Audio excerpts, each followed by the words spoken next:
शिक्षकों का, जितने शिक्षकों की मौत हुई है, एक एक मौत का सुशासन की सरकार से हिसाब करना है। यह चुनाव महज चुनाव नहीं है, हिसाब करने का चुनाव है। उसका हम लोग हिसाब लेंगे, सारे जख्मों का हिसाब लेंगे, होली के दिन स्कूल खोलने का हिसाब लेंगे, जितिया के दिन स्कूल खोलने का हिसाब लेंगे, प्रतिदिन शिक्षकों को अनावश्यक रूप से 5 बजे तक स्कूल में बैठाने का हिसाब लेंगे, मरते हुए बच्चों का हिसाब है, मरते हुए शिक्षकों का हिसाब है। वित्त रहित शिक्षक जो वित्त सहित बनने की उम्मीद में मर गए, उन मृत आत्माओं को हिसाब दिलाने की जरूरत है, उसकी लड़ाई है।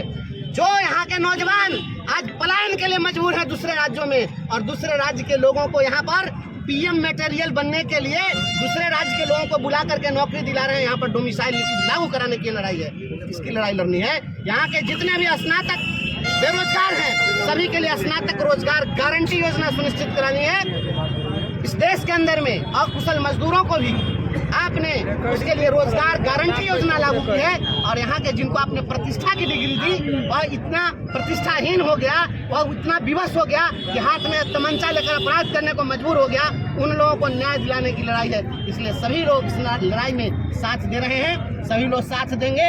और इस बार जो लोग पैसे के बल पर राजनीति करने वाले लोग हैं, उनको औकात का पता चल जाएगा। पिछले दिनों आप देखें ना, एक पार्टी का आप लोग तो कवर किए हैं, पार्टी के बड़े बड़े नेता लोग मंच से ही हाथ उठवा दिए। कितने लोग थे? 1000 लोगों में 35 लोग जो है वोटर उनको नजर आ रहे थे। हमारे पीछे जितने हैं सभी वोटर हैं, एक भी जो है पार्टी के झंडा बरदार लोग नहीं है।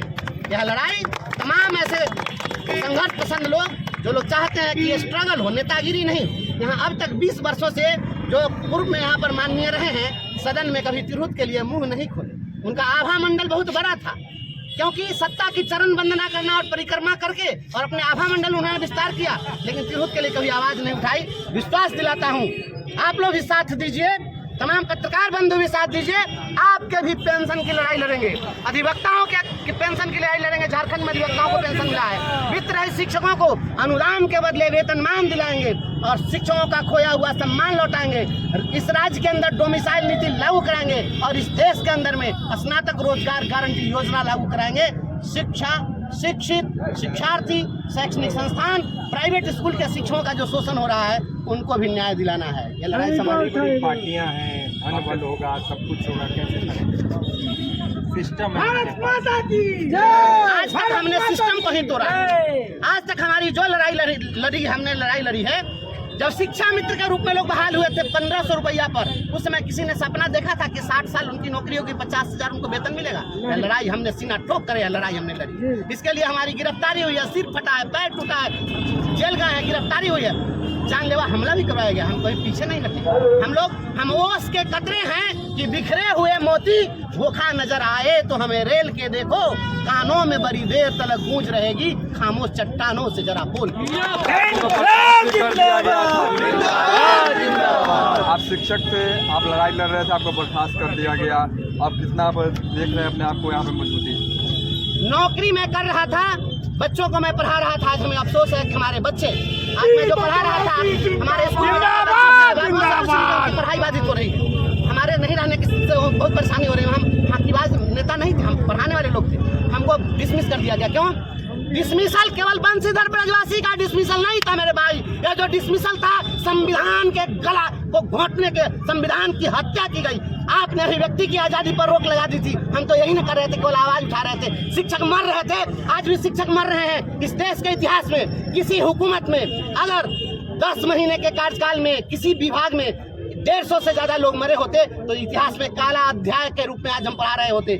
आज सुशासन की सरकार में पिछले 1.5 साल में 200 से ज्यादा शिक्षकों की मौत हुई है। ये खूनी सरकार है, ये कातिल सरकार है, ये सुशासन की सरकार नहीं है। हम इस सरकार को नंगा करना चाहते हैं। हम शिक्षकों के उन बहते हुए खून का हिसाब लेना चाहते हैं। ठंडा में बच्चा मरा है नहीं से मुजफ्फरपुर के बोचा में, उसका हिसाब लेना है। और अभिभावकों के आंसू, बहते हुए आंसुओं को पोंछना है। आज जमुई में 70 लाठी मारी गई है और शिक्षक कपड़ा हटा के दिखा रहा है। आप पूरे बिहार के अंदर शिक्षकों को पदस्थापन के लिए कह रहे हैं कि अब हम प्रमंडल परिभ्रमण योजना चलाएंगे, बाहर शिक्षकों को भेजेंगे। आज शेखपुरा में शिक्षक की हत्या हो रही है, मोहिद्दीन नगर में गोली मारी जा रही है। आज 7वीं का बच्चा आप देखिए समस्तीपुर में हत्या करता है, 9वीं का बच्चा तुर्की में हत्या करता है। या कभी इतिहास में ऐसा होता था क्या?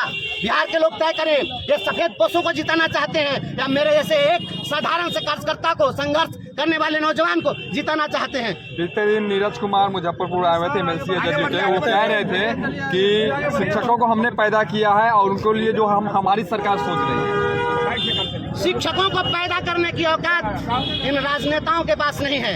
इन राजनेताओं का मुख इतना पाक पवित्र नहीं है कि राष्ट्र निर्माता और भगवान से ऊपर स्थान प्राप्त शिक्षकों को पैदा कर सके। शिक्षकों को पैदा ये नहीं कर सकते हैं, इन जैसे लोगों को हम हर रोज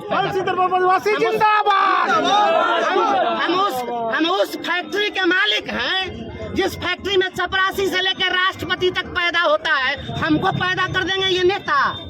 ये किसी नेता की औकात है? ये तय करें अपना।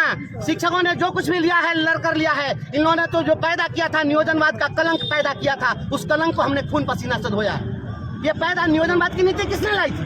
जिसको ये लोग जंगल राज कहते हैं, उस जंगल राज में 1994 में और 99 में बीपीएससी से वेतनमान पर शिक्षकों की बहाली हुई थी और इनके सुमंगल राज में नियोजन पर 1500 रुपया पर शिक्षक की बहाली हुई थी। ये पैदा किए थे हम लोग को। हम लोगों ने पूरे बिहार के अंदर जूता घिसाया है, हम लोगों ने सिर फरवाया है, हम लोग पानी से हम लोग को भिगा भिगा कर पीटा गया है, आंसू गैस के गोले चले, ये गिफ्ट में दिया है, छाती पर दाल दरार के